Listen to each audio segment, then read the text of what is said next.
to get started. Good to see you, Kenny. Hi, how are you?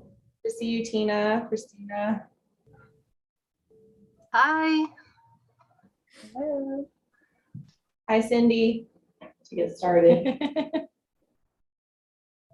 to see you, Kenny. Hi, how are you? Good to see you, Tina, Christina. There we go. Echo is gone. Cindy, congratulations on your retirement. I didn't really expect it to happen.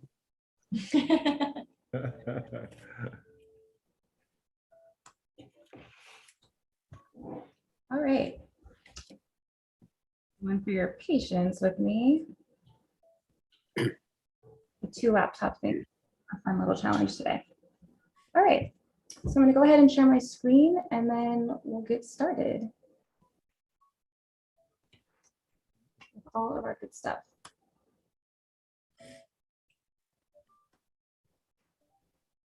All right. Can everyone see what I hope is the slideshow? Yes. Cool. Yeah. And see our house where we are right now. Yes, we are streaming live from the Dearborn house. So exciting. Oh, I love that this worked out this way. All righty. So, hi. Hi. Hi. Welcome to our panel. Welcome to our panel. Thank you all for joining us for our final members meeting of the year. And this one's really cool because it's hybrid. I'm Taylor Roden, our community events manager and at Historic Seattle, obviously. And our mission is saving meaningful places to foster lively community. And Want me to take one of them? this one. Okay. Cool.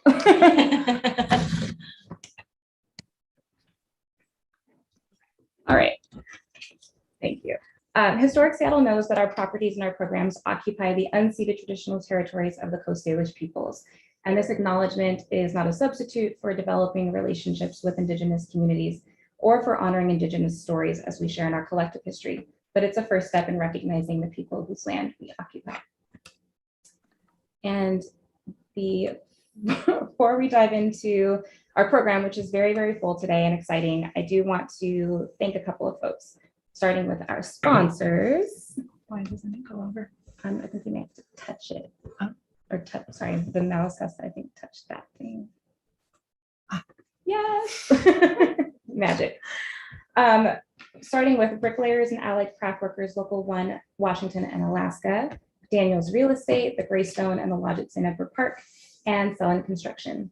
And I also want to thank my Historic Seattle colleagues for the collective efforts, specifically in making today's program possible, as you can see, and really everything that we do possible. It's a very collaborative, wonderful team. So snaps and applause to everyone. Thank you. Back at you.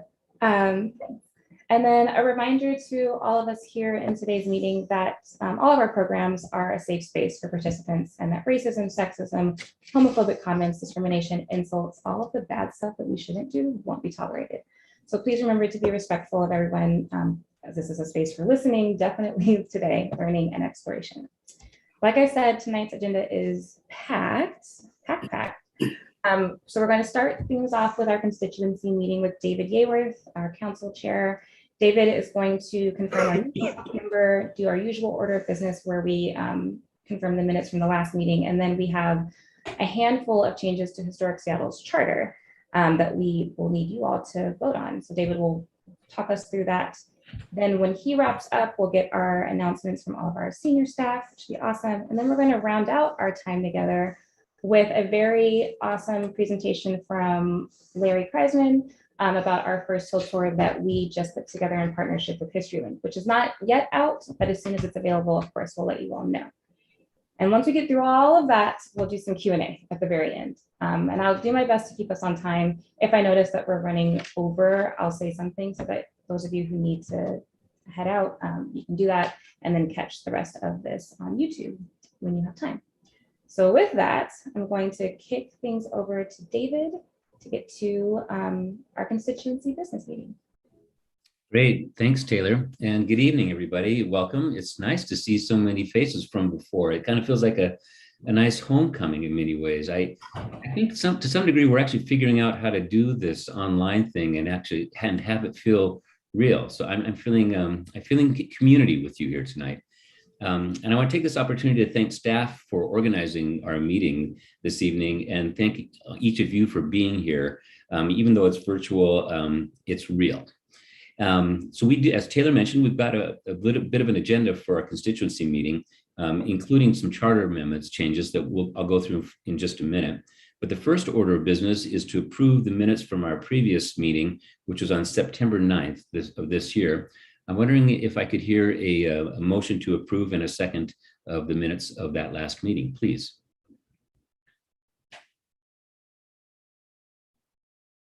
I will so move. Thank you, Larry. Is there a second? I second. Thank you very much. It's been moved and seconded. Any discussion? All in favor, please say aye. Aye. Aye. Any opposed? Aye. Any opposed, please say no. Any abstentions?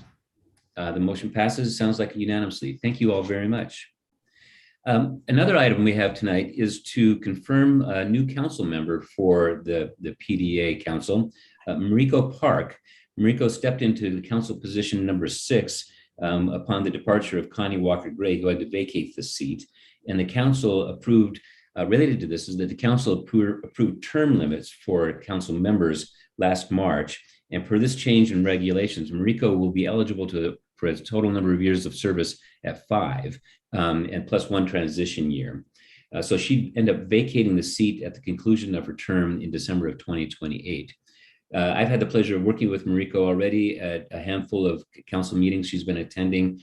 She tends to be a very strong advocate of our cause and our mission and a warm voice of wisdom. Kindly let me ask you, do we need to approve or ratify this, or is that just an update? I'd like to have the constituency ratify it. All right. So if there are any, first let me ask, are there any questions about the proposal to have Mariko Park step into council seat number 6? Hearing none, could I have a motion and a second to have... David, could Yes. I interrupt to tell you that a lot of people are muted, so you wouldn't be able to hear their eyes. Like, thank you. I appreciate that, Larry. Yeah. Taylor, is there a magical way to rectify that? We can use the reactions and do a thumbs up. All right, That that's a should good work. idea. And this is Stephanie Toothman. I so move that we approve Mariko's nomination. Thank you, Steph. Appreciate that. Thank you, Stephanie. And that's a great idea. You can definitely use the thumbs up feature or just unmute yourselves for this part. Very good. So for those who are not totally familiar with Zoom, down in the bottom of the screen, if you hover your cursor over the bottom band, there's a little happy space with a plus figure for a ribbon in its hair, and it says reactions, and there you get some choices. So I'll first pose the question, does anybody have a question about Mariko's nomination to join the council? If so, please raise your hand. Okay, on that, I think I'm not seeing any hands. So is there a motion and a second to, we have a motion. Thank you, Steph. Is there a second to, for Mariko? I second it. Thank you. It's been moved and seconded. All in favor, please indicate by doing a reaction of a thumbs up or a raised hand, or you can do a heart. Aye. Aye. Good. Thank you all. Any nays?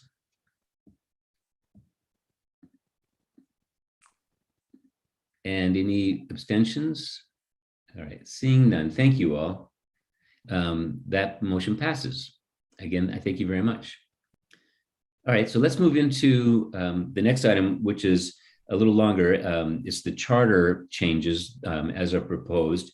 And I want to give you a little background on this. The charter that for the city, for Historic Seattle PDA was composed and approved back in 1973.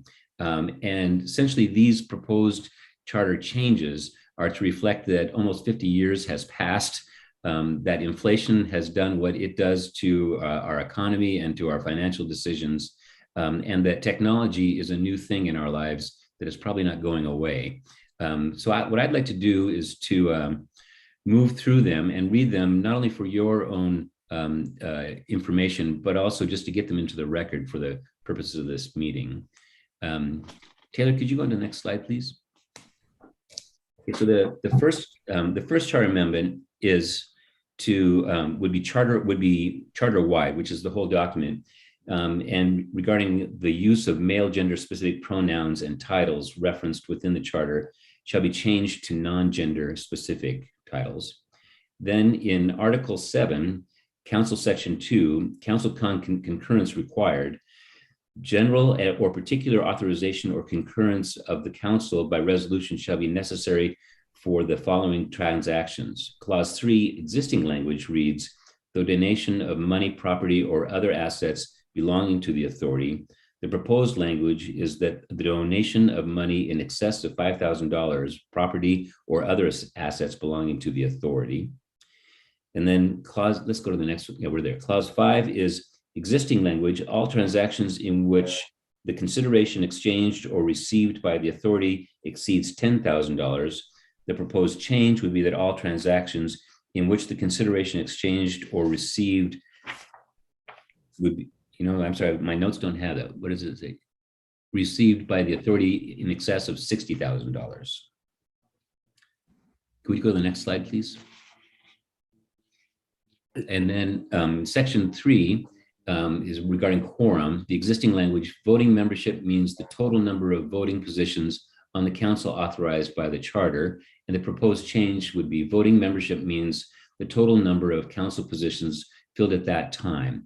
A quorum is made up of all members attending, whether in person or virtually. So that's one of those that gets us into the 21st century. Next slide, please. Okay, regarding constituency composition, clause 1, the constituency of the authority shall consist of its general membership, which shall be open to all persons 16 years of age and over, who shall pay dues established by the authority and its rules and regulations. The proposed change to that is that the constituency of the authority shall consist of its general membership, which shall be open to all persons 16 years of age and over. So essentially removing the requirement for dues.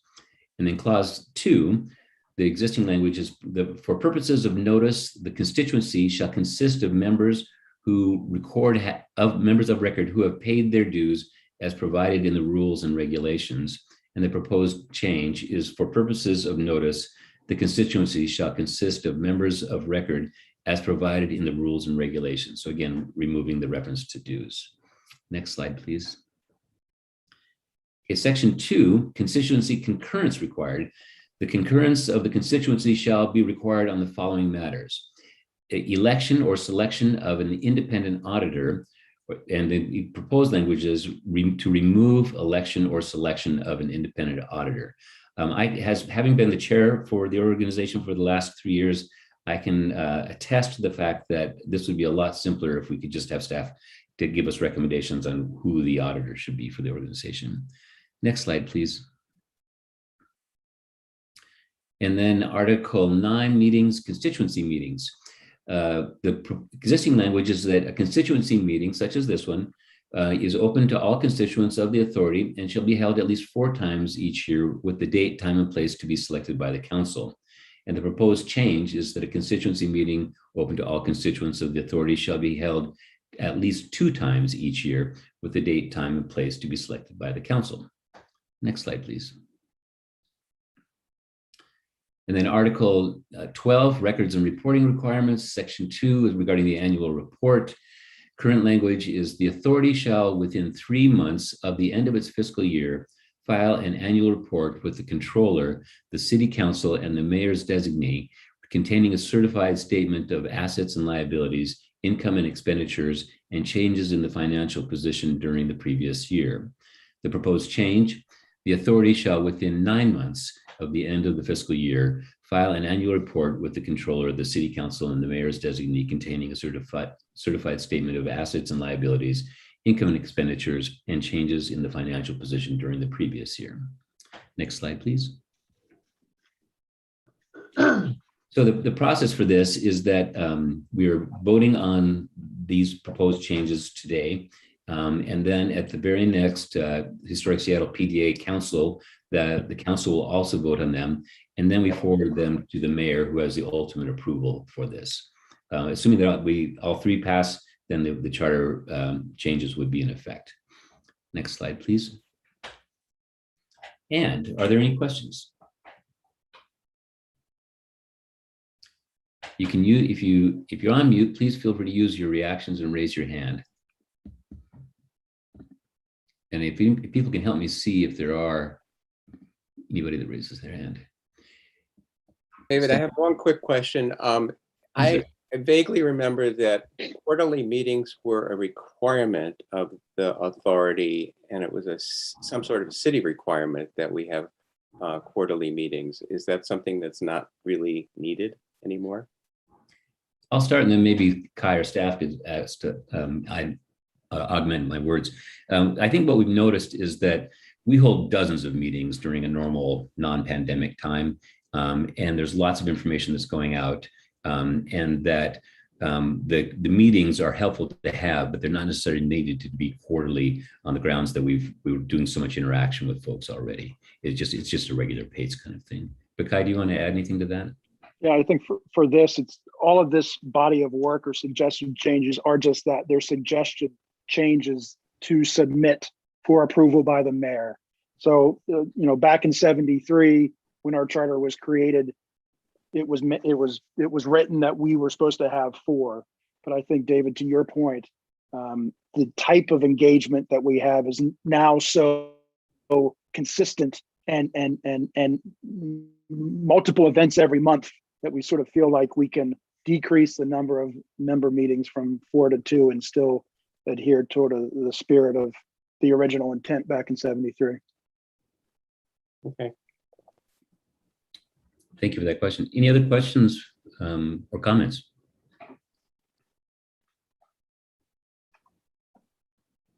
Seeing none, I can't confirm. I think I'm seeing none. Is there a motion and a second to approve the charter changes?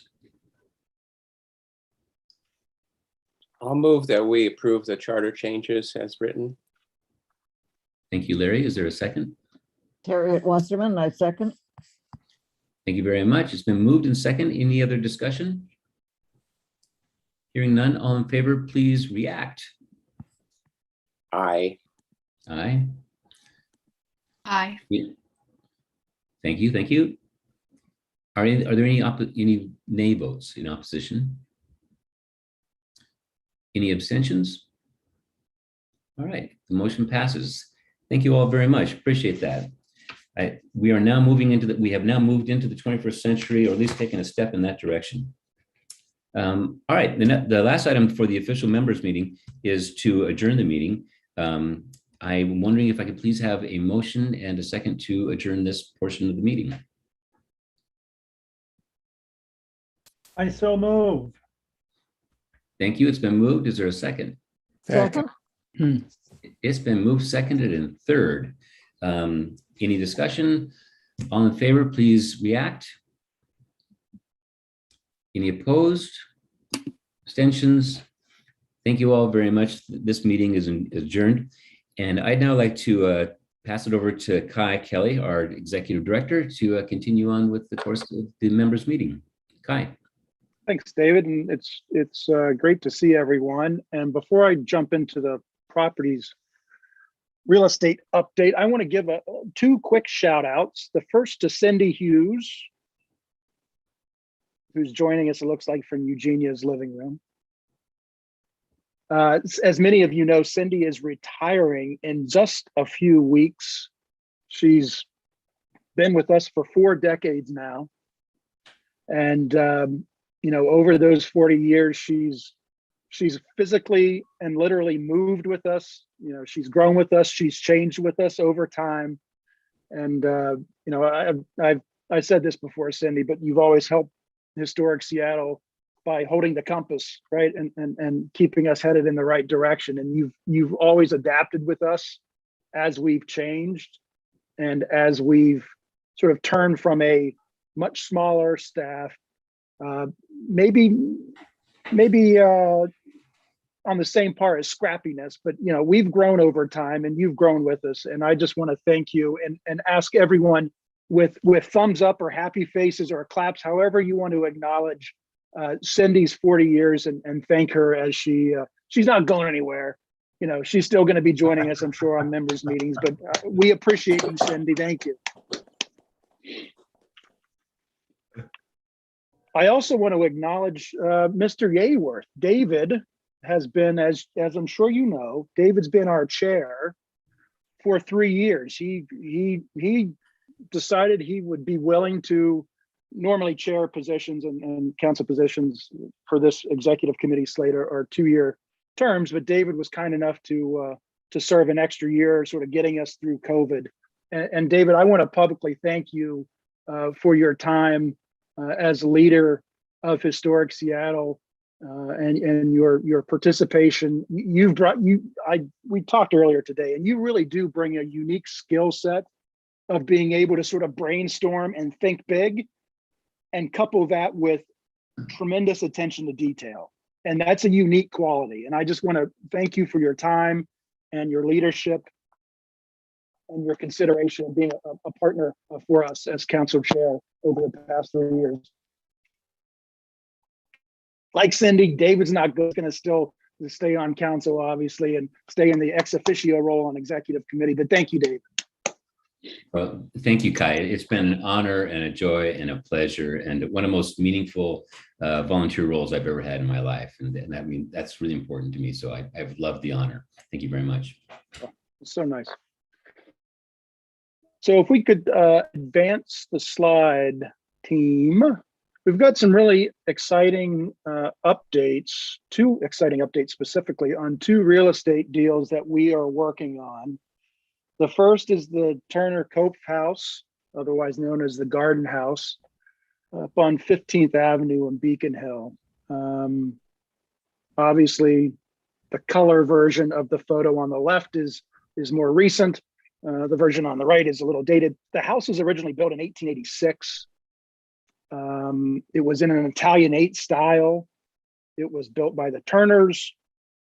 It was moved to this current location, moved south down 15th Avenue by the Coates back somewhere in 1896, 1897. And between 1906 and 1916, the house was converted from this Italianate style to this more Queen Anne style that you see here. And at that time, the landscape was developed and pear trees were planted that you'll see here in a second. From 1924 to 1977, the Jefferson Park Ladies Improvement Association owned the house and really used it as a clubhouse for their organization. From 77 to 2018, the Washington State Federation of Garden Clubs owned the property and sort of turned it from internal clubhouse to more external rental space for external community use on the ground floor, and then second floor office space up above. The current owner, who we're purchasing the house from, bought the house in 2018 and intended to activate and use the house as a bakery. And those plans fell through, and it allowed us to come back and make an offer. We had actually made an offer back in 2018, but we were able to re-engage now the seller, the current owner of the property, make an offer, and we're moving to close. So next slide, please. So just to orient everyone, it's really nicely centrally located in the Beacon Hill neighborhood of Seattle, as shown on the left. It's sort of at just north of the interesting intersection between Beacon Avenue South and 15th Avenue, just north of that intersection. 15th, many of you know, is a pretty major arterial running north-south through the Beacon Hill neighborhood. And you will see, if you travel there today, huge amount of change. I used to take it to work every day, and I don't recognize the place anymore. As the photo shows bottom right, it's a huge lot. It's a 15,000 square foot lot with nice open space to the north of the house, open space to the south of the house, with plenty of off-street parking to the west of the house, as you see with the striped parking. All of that will be ours here when we close on December 23rd. Next slide, please. So this is a view from the north looking south. Pear trees, the original old pear trees from 1906, 1916 are still there on site. The house is a designated landmark. It was nominated and designated. We will be taking over the controls and incentives negotiation with Landmarks Board staff here the first quarter of 2022. The site is designated. The house is obviously designated, as well as the interior staircase that you'll see here in a second. So it's a great opportunity to both preserve a house, but also landscape, which is something that's obviously always important when thinking of preservation. Next slide, please. North, this was at better times when the sun actually came out and the grass was growing. Great space. What we're going to be doing is actually working with Seattle Parks. They will hold an easement, and we will have a publicly accessible park for the community to enjoy. Both the north and the south grounds will be activated in that way. Next slide, please. Cool. Internal space really is laid out really nicely for community engagement, community use. This is the first floor, large sort of ballroom area that we really see a master tenant coming in and activating for dances and performances and concerts and weddings. It's a great opportunity to sort of merge nice use of a historic building and blend it with opportunities to use the grounds and gardens that surround the house. Next slide. Great old staircase that will be protected and now is included in the designation. Next slide. Staircase leads up to about 2.5 offices on the second floor. This is looking, let's see, it's looking west over 15th Avenue. Nicely appointed, really nice detail. Will make a great office for more of a market rate tenant we're seeing. Next slide. So whenever we think of real estate, we always want to, we get emotional about stuff. We love when you see it, when we know it, we sort of get, excited about it, and we sort of lead with the heart, but we also need to lead with the head. And we're always trying to make sure that we are aligning our real estate opportunities with our 5-year strategic plan. Our goals within the plan are shown here. This property and the activation of the property and activation of the grounds will perfectly match all of the goals within our plan. Next slide. We've done a lot of due diligence. We've been working really hard on this for now close to 60 days. We had a 60-day feasibility period, due diligence period. We've done all of these activities really within the first 30 days.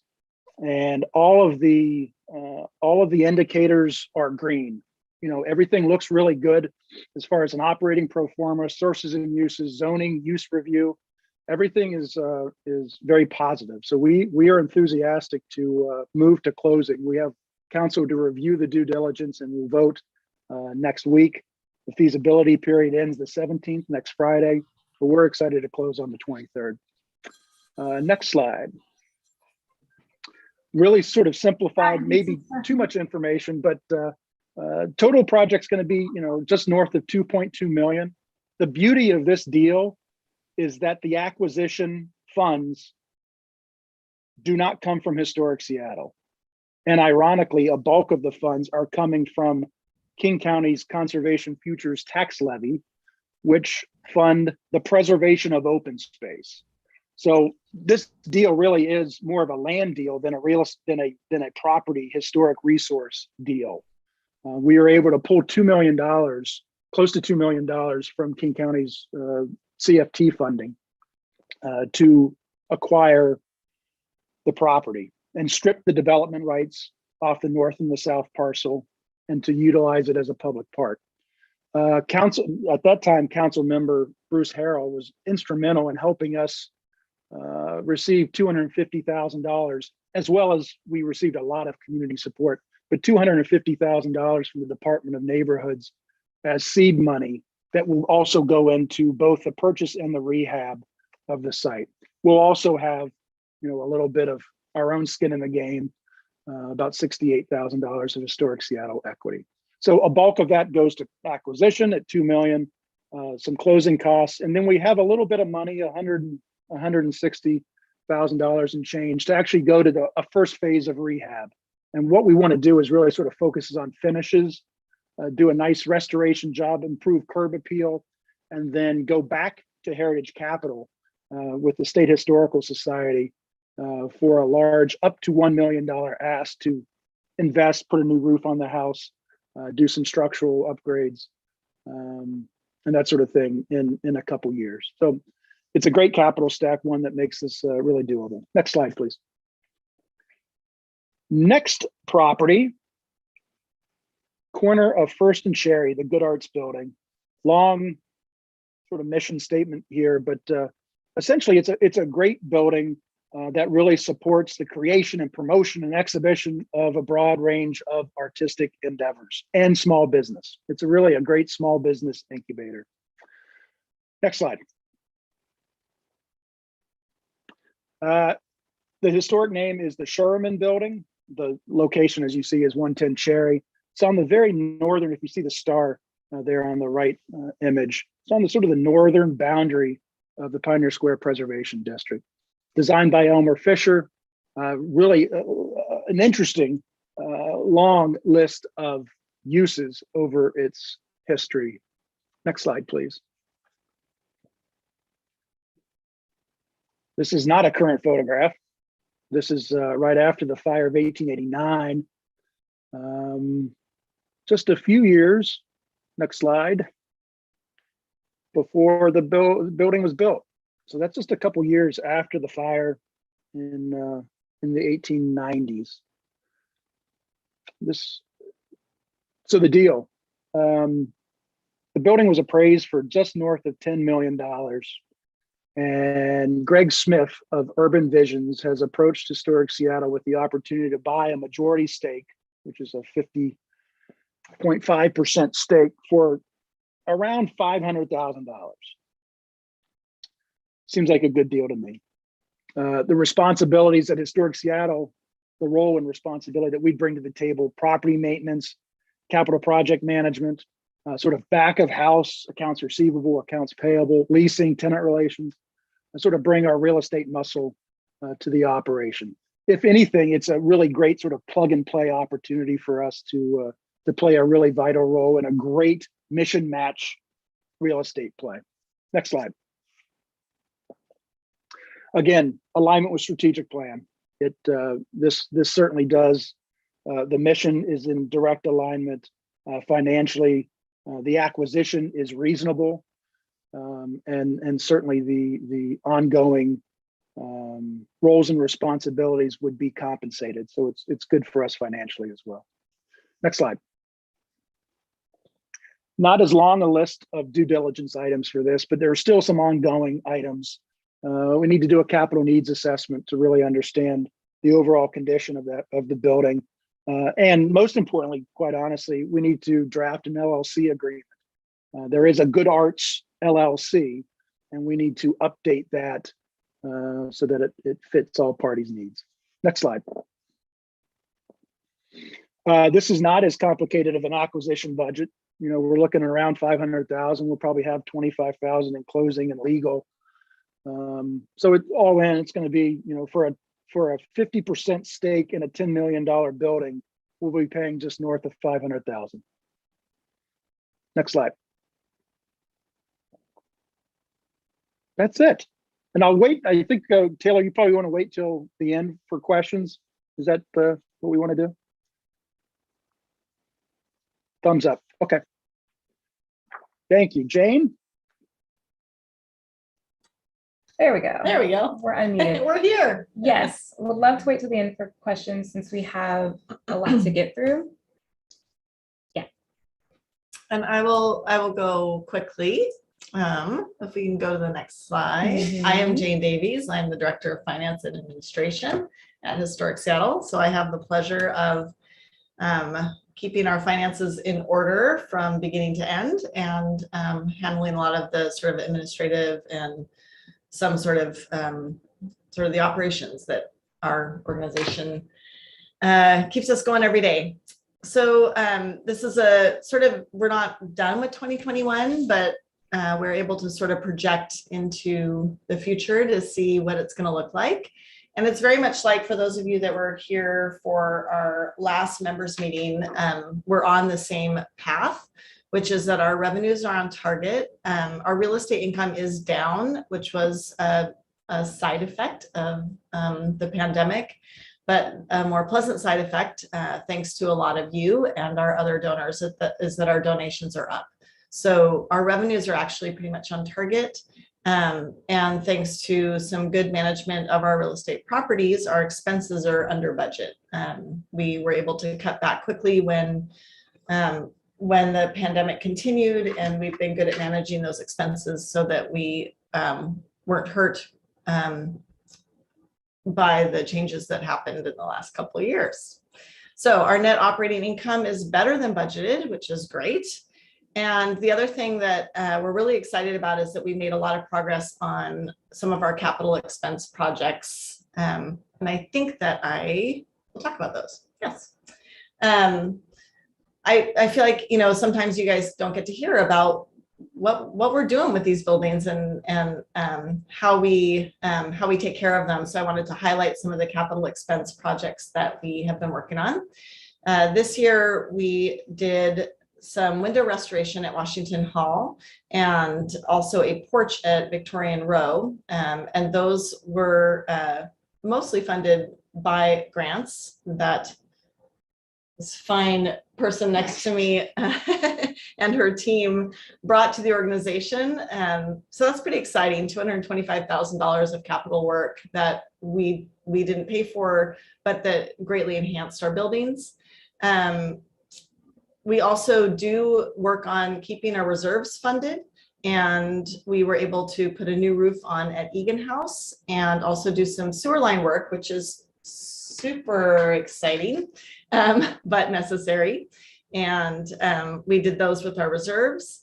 And then we also, we do have cash that we use when we need to. And we did a great bathroom renovation at Good Shepherd Center that was around $50,000. So that was exciting to get that done. So looking ahead at our budget for 2022, which is what we are sleep and eating and drinking every day. I see spreadsheets in my sleep.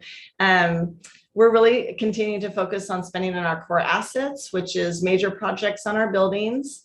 And we're looking at marketing Historic Seattle out to the world. That has, as we've increased our visibility in the communities, that has not only affected our programming, but it's also affected who knows about us to do real estate deals with, which is often where we increase our revenues and save buildings. So we're excited to become more visible out in the world.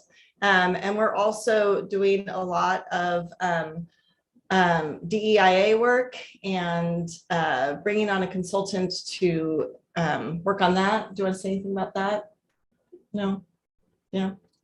Just that it's something that'll be across the organization and not within any particular area of our work, so that it is a holistic overview and correction to our organization as a whole and our policies and processes, so that we can be more equitable and inclusive and accessible and diverse, which is what all those letters stand for in a completely assorted order, for those of you who are not familiar. Yes. So we're using a combination of debt and grants and our cash to achieve these goals. Hopefully, the more grants we use, the better, but we also have other resources, including debt and some cash to keep us moving forward. This year, we are probably going to have a negative cash flow budget. And that isn't something that's sustainable, but it is something that we can do every now and then to move forward big efforts like a marketing push and investing in our equity work. And that's a decision we made not lightly, but are excited about doing that work. I have this last bullet, growing pains as we become more awesome. It's hard to grow. We've grown our staff. We're making big changes. We're focusing on things and that are important to our organization and important to the community. And some of those cost money. So some of the things that we're working on are challenging to put into our existing budget. And that's what we're trying to achieve. And this year, I feel really good about the opportunities we have for making like our charter, moving us into the next period of time as a community organization. And I think we're on a good path that way. I think that's it. Excellent. Eugenia, you are up next. Great, thank you. Good evening, everyone. I'm Eugenia Woo, the Director of Preservation Services here at Historic Seattle. And I work on advocacy issues with Jeff Murdock, our Preservation Advocacy Manager, who is also at this meeting. Anytime you have questions about advocacy in the city, feel free to contact either Jeff or me. So I just have a few updates for you. There's a lot going on, so just sort of pick a few things to talk about. That slide, please. So one exciting thing is the Panama Hotel has been nominated. The Landmarks Preservation Board nominated the Panama on December 1st, and it'll be scheduled for a designation hearing on January 19th. And we're very excited. We were the sponsors of this nomination on behalf of owner Jan Johnson. And the nomination was researched and written by Northwest Vernacular, Spencer Howard and Katie Pratt. They did a fantastic job. So this is sort of one of those slam dunks. It's like most people think, isn't it already a landmark? And it is actually a National Historic Landmark, which is sort of the highest honor you can get for historic property in this country. It's also a contributing building to the National Register, the Seattle Chinatown Historic District, and also the local International Special Review District. So with all these levels of designation, do you think that it would be fully protected? Well, it's not. The exterior gets reviewed by the local review board, but none of the interior is currently protected. So we did this nomination in the hopes of the Landmarks Preservation Board would designate portions of the interior. At the nomination meeting, they did they did nominate the entire interior at this point, but they'll be doing a tour of the building before designation to sort of take a closer look and decide what portions to designate. So we were really thrilled. The board was fantastic. They had a lot of kudos for Jan Johnson, who's just been a great steward of this historic property. And so we were thrilled to help her move this along. Next. The University of Washington has voluntarily submitted 2 nominations to the Landmarks Board. They are the Faculty Center, or Faculty Club, as most of us know it, and also the less known Academic Computing Center, which was the original name and use of the building. It's known as Wallace Hall now, and that's over at West Campus. They were nominated on November 3rd, and it's actually up for designation next Wednesday on the 15th. So Historic Seattle fully supported the nomination of both buildings. The Faculty Club is actually already listed on the National Register, and we got a determination of eligibility for National Register from the Department of Archaeology and Historic Preservation for Wallace Hall. So it is to National Register eligible. Whether it gets designated a landmark is a whole other story. It's a little tougher sell for the board. We don't think so. We love buildings from this era, and we think it's also eligible, it should be a landmark. The faculty club is sort of, as I mentioned about the Panama Hotel, a bit of a slam dunk. Everyone appreciates the building. Portions of the interior were included in the nomination. It's an iconic, modern building on the campus, and we anticipate it'll be designated. We hope Wallace Hall will also be as well. If it does not, it may be demolished by the university for open space. So they plan 4 acres of open space. The building only takes up a corner of the lot. So actually they can still have their landscape and open space planned, even with the building still there, and it's in good condition and can be reused easily or just opened up and used again. So we're hoping that both buildings will be designated next week. Thank you. Next slide, please. This is the Patel Teleris in Laurelhurst. We've talked to you about this before. It's been sort of a long advocacy issue for us. We helped the Friends of Patel Teleris get this designated back in 2013. And the amazing thing was, we had David Hodemacher from NBBJ and also Rich Hagg, the landscape architect, at the Landmarks board meeting. So they were there to speak in person to the board. And it was just a very amazing thing to see, because usually with landmark nominations, the original designers are no longer with us. So that was amazing to see. One of the sort of the highlights of my career for sure. And so it was designated easily. It's important both for its landscape, its modernist landscape, and buildings. The owner has been wanting to redevelop the property, everything from basically scraping the site to somewhere in between, saving some buildings and landscape and not others. And where we are now is a plan to preserve most of the buildings except 2 of them, and to subdivide the property, the 18-acre campus, into 48 lots. I have 67 down there, and that's because that's what's currently at the city right now in terms of an application, but they're going through an environmental review process. And so we're looking at infill, new housing, single family homes. It's zoned single family. That's the underlying zoning. So if they want to do something else, they'd have to get a contract rezone, which is a whole other process. So we believe there is room for new construction and improvements, but we think 48 lots is still too many. And of course, the design of the new construction is very important. This is going through a briefing process at the Landmarks Board and Architectural Review Committee at this point. So nothing is, actually, there's no application yet. So we are definitely following this one very closely. And I don't remember if there's another one you might want to advance to see. Next slide, please. No, that I think was the last one. Okay, great. Thanks, Taylor. Yep, that was the last That's one. all I have. If you have any questions, feel free to ask me later. Thanks. Thanks, Eugenia.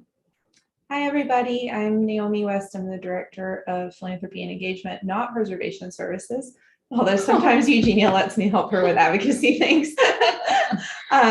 I will be very brief because I know the majority of you are really excited to hear from Larry, and we're running a little over time. So Taylor, can we pop to the program slide? We have one more program this year, next Tuesday, December 14th, Seattle's Queen Bee of Neon. It turns out a lot of Seattle's really cool neon signs were designed by a woman who flies under the radar named Bee Haverfeld. So you can learn about her at that program. It's free on Zoom at 6 p.m. on Tuesday on our website if you're not signed up yet. We also just had our our holiday open house at the Good Shepherd Center, which you all should have been invited to. And we've left that event up for the duration of December. So you can drive through or walk through the Good Shepherd Center front garden area and enjoy the holiday lights there anytime through the end of the year.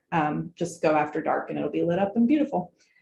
Next year, Taylor's working really hard on planning a tour or a series-based approach to programming that'll start with our Preservation Award winners from 2020 and 2021. So stay tuned for announcements about that. We're hoping to resume predominantly in-person programming in 2022. And many of you, Jane already referenced, have been very generous to us this year. Specifically, currently, helping us raise $25,000 to fund our due diligence work for the Garden House and the Good Arts Building.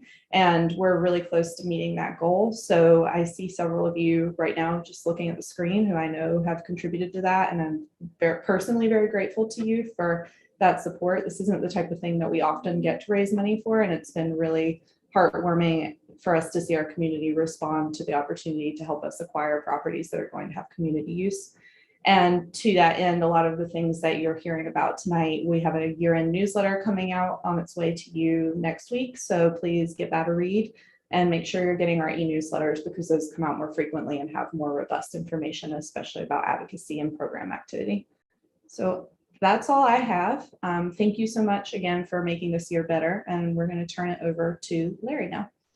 Indeed, we are. I'd originally stopped for questions, but we're running a little behind on time. So I wanted to acknowledge that and invite you all to stay if you can stay. If you do need to go right at 6:30, this is being live streamed to YouTube. So you're welcome to log off and catch the rest of it whenever you want.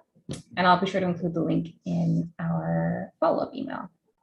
So Larry, I'm going to stop sharing so that you can share and tell us all of the things that we need to know about First Hill. Okay, I'm just waiting to see the share screen sign on my computer. We can see. Larry's? No, It said it was Bob. hold on. Bob, you're sharing the screen. I don't know Yes. that you want to be.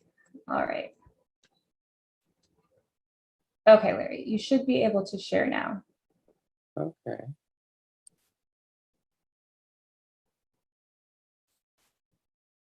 We'll see how this works.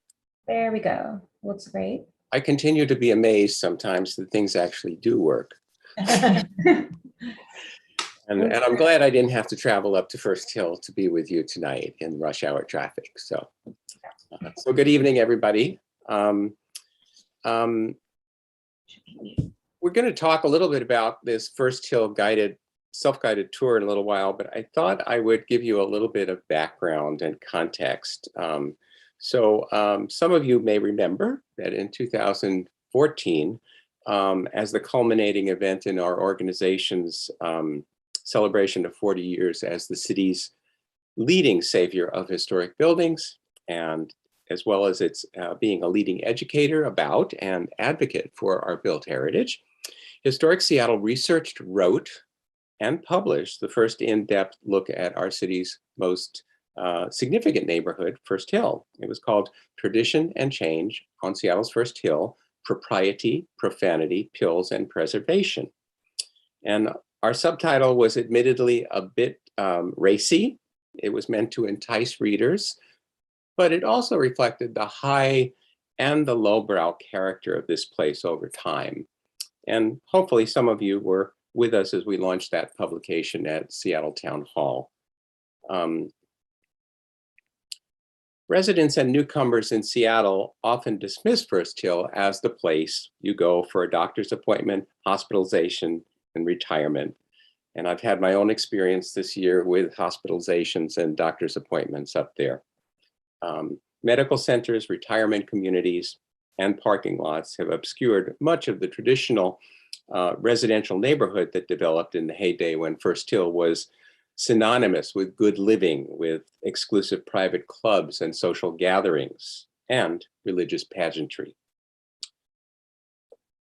But it was never the archetypal wealthy suburb residential enclave. It was a dense, eclectic mix of middle and upper and lower income residents, newcomers and immigrants who brought their skills, their talents, and their traditions to build community. And it was the purpose of that publication to reveal the Hill in all its diversity.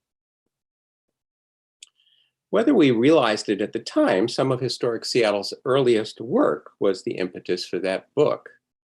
In 1975, Historic Seattle commenced an inventory of buildings and urban design resources, a groundbreaking survey of city neighborhoods initiated by Victor Steinbrook and Volke Nyberg, who were faculty at the university's College of Architecture and Urban Planning. And with the help of Seattle's Junior League of Seattle, which had a historic sites committee at that time, and then many students and neighborhood volunteers. Its intent was to identify typical building types and significant buildings, objects, and landscape features that bore importance to the city and also to community residents. Its color-coded maps included sections on the history of particular neighborhoods. One of these maps, completed in 1977 with an illustration by Earl Lehman, at that time the city's first preservation officer, documented First Hill. Well, in the early 1980s, I developed and conducted a series of architectural walking tours that included First Hill, and these tours became the basis for a much larger group of tours offered by the Seattle Architecture Foundation starting in 1990. Seattle Architecture Foundation even envisioned a series of self-guided tours and did complete a pilot for a First Hill tour during the latter part of I think it was about 2000. Historic Seattle in 1997 moved from Pioneer Square to the Henry Dearborn House on Minor and Seneca Street. In order to introduce ourselves to our new neighbors, we held open houses and initiated tours of the Dearborn House and the Stimson Green Mansion. These expanded to a 3-hour First Hill neighborhood tour. And in the process, we realized that few residents had any understanding of the rich heritage of one of the city's earliest residential neighborhoods. And frankly, historic Seattle didn't know much either. So in 1998-99, with support from the City of Seattle's Department of Neighborhoods and training sessions by respected historian Lorraine McConaughey, Historic Seattle staff and volunteers gathered data, identified people who lived on the Hill and had stories to share, and began interviewing them. Other volunteers reviewed archives and libraries for articles and significant photographs.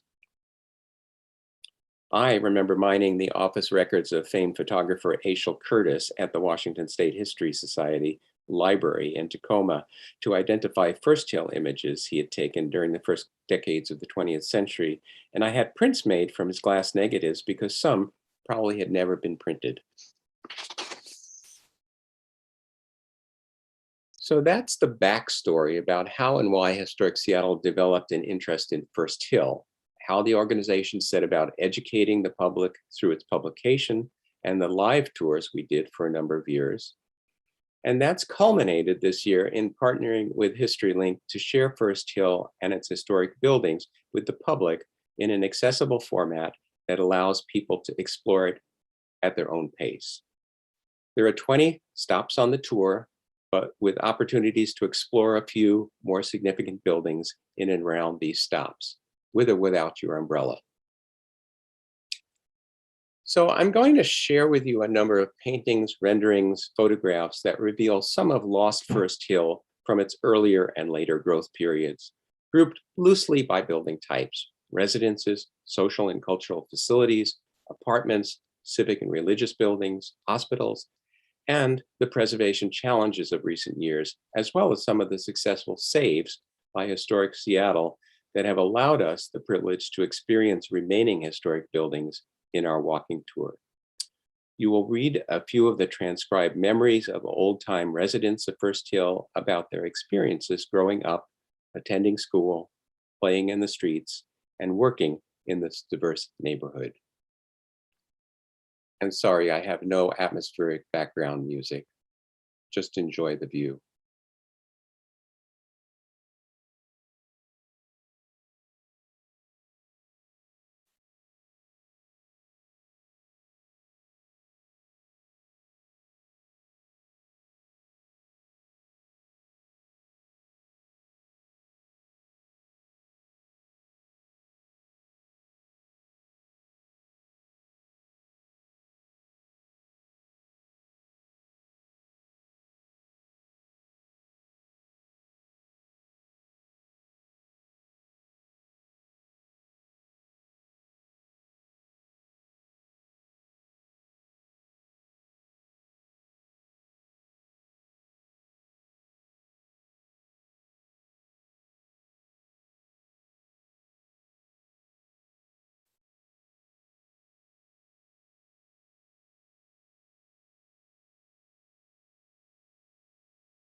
I hope these views have encouraged you to revisit First Hill using the HistoryLink tour on your phone or your iPad when it becomes available later this month, and we will definitely inform you of when that will be.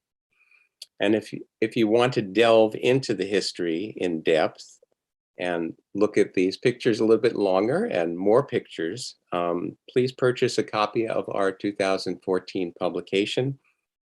It's a great read, in all modesty, and your purchase supports an absolutely essential organization which continues to safeguard Seattle's built heritage. Thank you.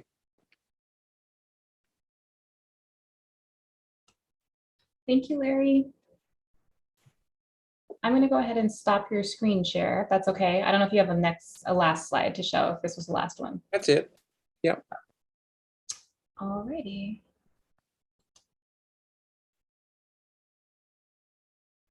Okay, and we're back.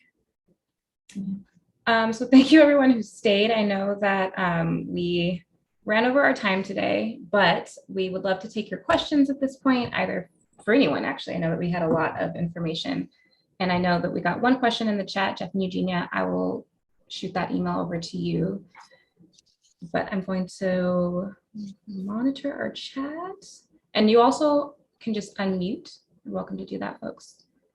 I think we'll also email Larry's PDF or his slideshow, Stephanie, so that you have the photos and don't have to just watch them on YouTube. Yes, we can definitely do that as well. And trying to pin us. There we go. Now we're here. We're here. Here we are. All right. Any questions? Feel free to unmute if you have one or several. Okay. Wow. We must have done a good job. I was saying not bad. Only 6 minutes over. Okay, well, if you do have questions, please feel free to email me. I can send your questions to specific staff. Like I said, I will follow up with the YouTube link to watch this again if you'd like to watch it again, because it was fabulous. I will include Larry's presentation. I will give you all an update about the self-guided First Hill tour when that's available. We're still testing some things out with that, but it should be available before the end of this calendar year. And I hope to see you on Tuesday for our awesome neon program. Yes. All right.